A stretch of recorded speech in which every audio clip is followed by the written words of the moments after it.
Et dans le journal sur Europe 1, Céline Giraud, vous revenez sur cette nouvelle fusillade aux États-Unis. Et c'est la fusillade la plus meurtrière de l'année. Aux États-Unis, un homme a ouvert le feu dans un bowling et un bar-restaurant à Lewiston, c'est dans l'État du Maine. On dénombre 22 morts et plus d'une cinquantaine de blessés. Geoffrey Branger, la police américaine a lancé une gigantesque chasse à l'homme pour retrouver le tireur.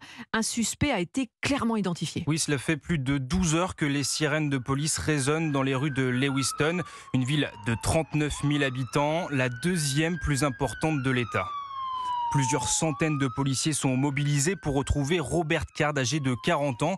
Sur des images de vidéosurveillance diffusées par la police, on voit un homme blanc, mince, barbu, fusil d'assaut à l'épaule, viser la foule. Il aurait donc fait feu dans 2 établissements, un bowling et un bar-restaurant. Pour l'instant, ses motivations restent inconnues.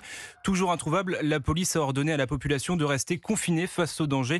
Max Oschuk est responsable de la sécurité du Maine. Il est considéré comme armé et dangereux.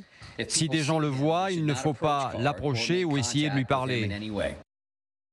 Selon CNN, Robert Card était réserviste dans l'armée, instructeur certifié en armes à feu et a perdu son emploi l'été dernier après avoir manifesté des troubles mentaux.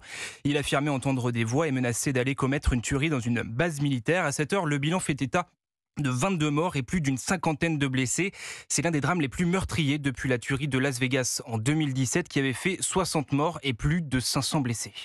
Merci pour ces précisions, Geoffrey Branger.